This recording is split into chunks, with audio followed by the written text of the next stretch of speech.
Ito ang nakakagulat, trending at pinag-uusapan ngayon sa mundo ng social media ang tila paglabas ng tunay na dahilan kung bakit biglang minadali ang impeachment laban kay Vice President Sara Duterte at ito'y may connection umano sa posible nitong pagtakbo bilang Pangulo ng ating bansa sa taong 2028 presidential election. Gaano kaya ito katotoo? Ating alamin, matindi ang naging pahayag ng isang jail political analyst na si Professor Herman Chiu Laurel patungkol sa tila pagmamadali ng mga kongresista na ma-impeach sa pwesto si VP Sara Duterte. Ayon niya sa kanya, ang tunay anyang nasa likod ng mga impeachment cases laban sa Vice Presidente ay ang Estados Unidos dahil ang tanging layunin umano nito ay mahadlangan ang kanyang kandidatura para sa taong 2028 presidential election. Alam kasi anya ng Amerika na kapag naupo muli bilang presidente ang mga Duterte ay hindi na nila makokontrol pa ang ating bansa sapagkat alam nilang matalino at hindi kailanman nagpapahawak sa leeg ang mga Duterte upang maging sunod-sunuran lamang sa kanila gaya ng ginagawaan niya ngayon ng Administrasyong Marcos sapagkat tanging si Duterte lamang anya ang Pangulo na nanindigan para sa ating bayan upang hindi tayo gawing tuta ng Estados Unidos kaya't ginagawaan niya ngayon ng Amerika ang lahat ng kanilang makakaya upang harangin at huwag muling paupuin sa pwesto ang mga Duterte. Kaya naman ayon nga sa komento ng maraming netizen, nakakatakot na ang Pilipinas sa kasalukuyang admin ngayon. Una, mapanupil at di makatarungan na gawin ang kanilang gustong gawin. Pampolitika at pansariling interes lamang. Malayo pa ang eleksyon sa 2028 ay gusto na nilang i-demolish ang malakas na kakandidato. Sa lahat ng naging admin at sa Pilipinas ay itong kasalukuyang admin ang pinakakurap na ninanakaw ang kaban ng bayan. Niwala ngang nangyari sa loob ng 3 taon na proyekto sa ating bansa. Pera ubos ang kaban ng bayan. Kung di natin ito mahahadlangan ay lulubog ang Pilipinas at lalo tayong magiging kawawa sa mga bansa sa Asya. Kaya sa darating na eleksyon ay maging matalino na sana tayo sa pagpili ng mga kinatawan natin sa gobyerno. At narito, panoorin pa natin ang buong video. Pero ito po, lumabas na. Okay? Lumabas na ang tunay na dahilan bakit biglang minadali itong impeachment na ito. Mamaya po, papag-usapan po natin. Pangalawa, Tamba, natakot sa korte, nagtatago na. Yun, kaya naman pala. Asan ka na, Tamba? Where you na? Parang hindi ka na namin nadidinig. Okay. Pangatlo po, ipagbabawal na ang magdasal sa Pilipinas. Diba? Patindi ng patindi. Ha? Patindi ng patindi ang diktador dito sa bayan na ito. Palayasin na po natin ang mga pamilyang diktador sa bansang Pilipinas. Ito na. Pag-usapan natin bakit bigla-bigla na mga nagbago isip nitong mga congressman na ito. Sige. Isang matinding pahayag ang ibinunyag ng isang geopolitical analyst. Nasa likod umano ng mga kilos para ma-impeach si Vice President Sara Duterte ang Estados Unidos. At ang layunin, hadlangan daw ang kanyang kandidatura para sa 2028 presidential elections. Narito ang balita ni Almar Forzuelo. Isang hakbang ng mga tradisyonal na politiko para sa kanilang pansariling interes ang impeachment move laban kay Vice President Sara Duterte. Ito ang pananaw ni Professor Herman Chiu Laurel. Ito po si Professor Herman Chiu Laurel. Matalino po ito. Na-interview na po namin ito at kung nakausap nyo, talagang pagdating sa geopolitical ay ito ay matalino talaga. Para po itong si SAS. Pagka talagang pinag-usapan ay political ng mga iba't ibang bansa, maaasahan nyo po ito. Medyo boring lang. Na-interview namin to kasi medyo may edad na kasi dire-diretso lang. Pambira ka, Coach Oli, pati yung tinitira mo, dire-diretso yung boses niya. No? Pero pag pinakinggan mo, sapul na sapul, mismo talaga ang lalim ng hugot at alam mo, nagsasabi ng totoo. Ngayon, sinasabi nitong mama na ito na itong impeachment, ang talagang nasa likod nito, ang talagang nagtutulak nito, and possibly, ang nagpopondo ay ang Amerika. Kaya nga pala, ganito po sila, no? Napansin nyo ba? Ito si BBM, wala nang ibang ibinintang kay PRRD. Ay, kung hindi tungkol sa China, yan po ang spin nila eh. Yan po ang kanilang pinapalabas sa publiko, pro-China, pro-China, pro-China. Pero ang totoo, si Marcos, tuta ng Amerikano. Huwag niyong kakalimutan yan. Si Marcos, tuta ng Amerikano kahit dati. Tingnan nyo, yung estate tax niya, may problema siya, nawala na. Ang daming kaso niyan sa Amerika, ngayon wala na. Diba? Tuta to si Marcos eh. Napansin nyo, yan yung ina-explain natin kanina, wala na yung impeachment eh. Nagpapasakali na nga ang mga congressman, nagpapasakali na yung mga kasama nilang kakampi nila na malabo na yan, hindi na mangyayari yan kasi kulang na sa oras. Biglang-bigla, nagbago sa tono. Diba? American tumutulak niyan. At ito posible ha, kasi sabihin nyo, Coach Oli, malabo naman yan. Okay, sige, itulak ng Amerika si BBM. Itulak ng Amerika si Tamba. Suportahan nila at sila ang talagang ulo, ang leader ng impeachment na yan. Susunod ba yung mga congressman? Susunod ba yung mga senador? Teka muna, baka nakakalimot kayo. Pag ang isang grupo ay nagtulak, magbibigay ng pera yan. Hello, hindi yan tutulak ng walang natatanggap. At alam naman natin ang mga politiko natin ngayon. Kayo ba ay maniniwala? Tanong ko lang sa inyo, Derechahan, kayo ba ay naniniwala na yung mga pumirma walang natanggap? Ultimo yung congressman na kasama nila, si Kong Alvarez, sinasabi, imposibleng wala silang natatanggap. Imposibleng hindi ito galaw ng presidente. Diba? Congressman yan. May umamin pa nga, meron silang natatanggap, maybe indirectly, sa pangalang ayuda, o papangalanan nilang proyekto, o papangalanan nila ng regalo. Pero ganyan yan. At money talks, mga kababayan natin. Pag ang Amerika, ay nako, diba? Bakit tayo nagkakaproblema? Sasabihin ni Marcos, may problema tayo sa China, kaya bukang bibig niya ng China eh. Dahil ang Amerika, allergic sa China.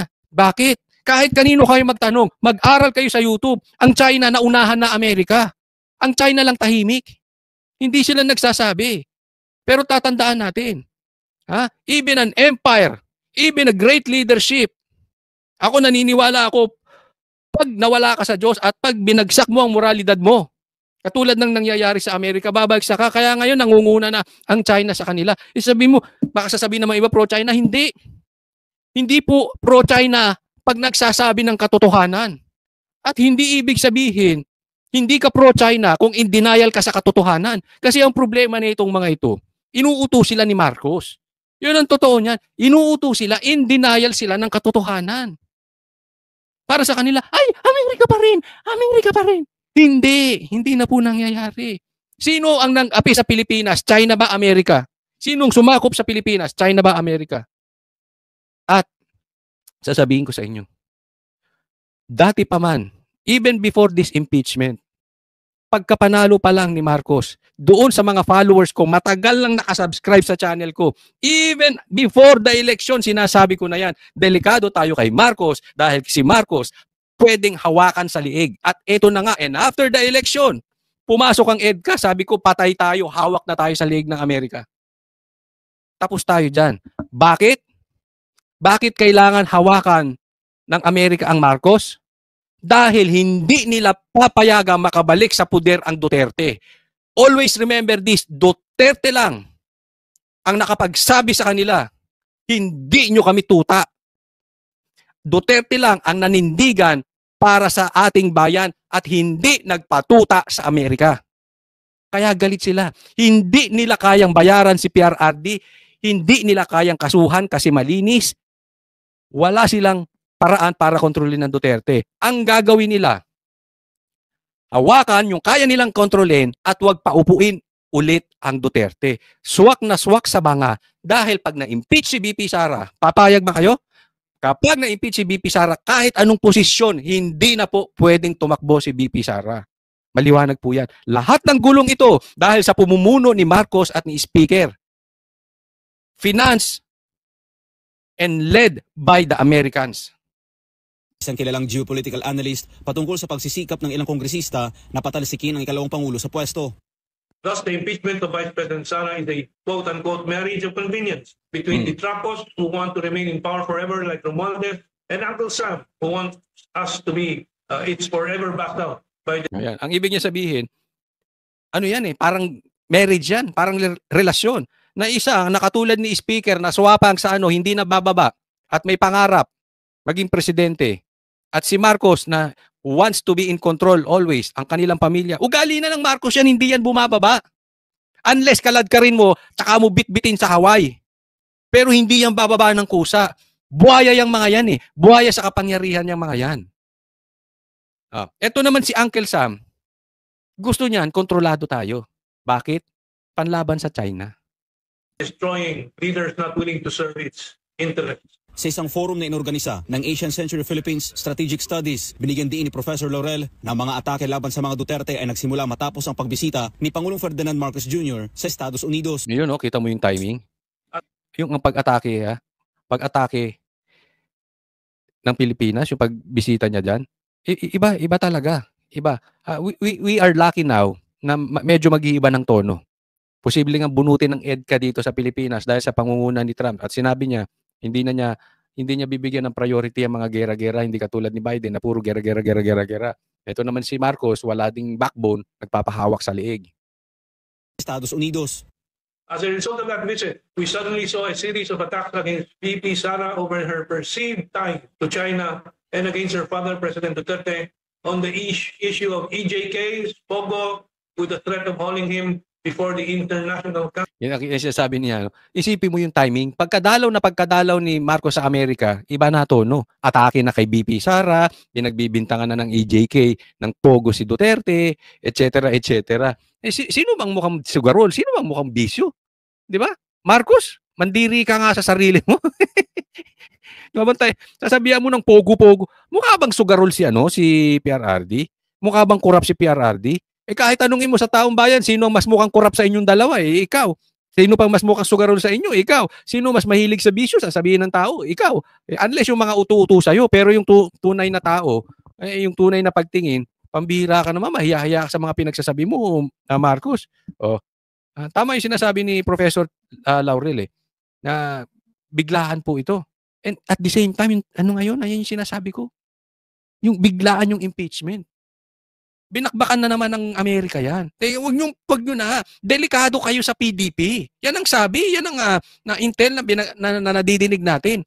Malakas po ang PDP. Takot sila dyan. Ano nga yung koneksyon kung PDP? Kasi pag natapos ang eleksyon at saka gagawin at saka didinggin yung impeachment at nakaupo yung PDP na sa tingin nila, even Americans, they know it, malakas ang PDP. Pag nakaupo ang PDP, hindi na mai-impeach si BP Sara. Naiintindihan nyo? Lamang na po. Kaya kukuhanin na nila yan. Sa tingin nila, kaya nila ngayon. Yun ang tingin nila. And the report that is the ICC. Ayon kay Laurel, malinaw na mayroong panlabas na impluensya na naglalayong sirain ang politikal na karera ni Vice President Sara upang hindi ito makatakbo at magtagumpay sa 2028 presidential elections.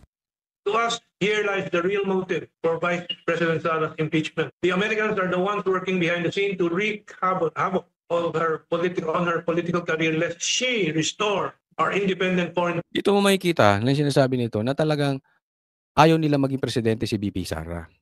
Diyan natin makikita na totoong leader si BP Sara. Bakit? Hindi nila kayang kontrolin. Katulad ni Marcos. Hindi nila kayang hawakan sa liig katulad ni Marcos. Hindi nila kayang ibuli katulad ni Marcos. Iba talaga ang Duterte. No? Kaya, kayo ba? Papayag pa rin ba kayo na until now, pinaalis na yung base militar ng US dito sa Pilipinas, pinalitan naman ang pangalan na EDCA. Sabi ni Marcos, hindi niya papapasukin, pero pinapasok niya, di ba? Walang isang salita yung presidente nyong yan. Wala talagang sinabing tama yan. Papayag kayo nang dahil sa Amerika, ginugulo tayo dito. Wala nang tinatrabaho tong mga mambabatas natin kung hindi Duterte, impeachment. Nagugulo tayo habang tayo naghihirap, habang tayo nagugutom. Tapos, ang nakikinabang Amerika. Siyempre, si Marcos nakikinabang. Alangan namang libre yan. Hello? Imposibleng walang kapalit. Ganyan din si Tamba. Maisipin nyo, ang nakikinabang iilang tao. Buong bansa nagsasuffer. Naiintindihan nyo ba yung impact ng pangingialam ng Amerika sa atin? Maawa tayo sa Pilipinas. Policy should she become our next president in 2028. Sa kanyang pagtatapos, iginit ni Laurel na kung may dapat man umanong ma-impeach, hindi ito si VP Sara, kundi si Pangulong Bongbong. I agree with you. I agree. Dapat si Marcos. Ang laki problema. Ito na lang. Yung problema sa BICAM, wala siyang nasabi. Lantarang pagnanakaw yun. Yun ay lantarang korupsyon. Pero itong mama na to, tahimik. Akala mo ang linis.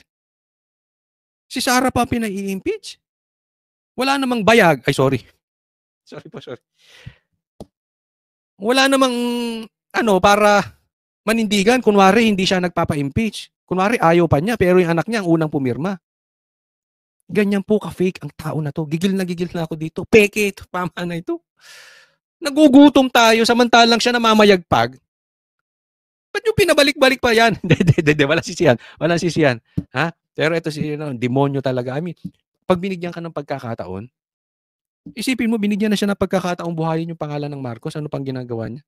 Dahil sa kasakiman ng pera.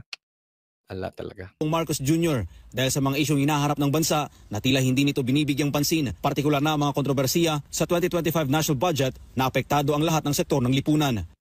If there is anyone that should be facing impeachment, it is President Bongbong Marcos and his key henchmen for ruining the nation's unity, peace, stability, and economic health due to their massive plunder of the 2025 national budget that has enraged all sectors of Philippine society.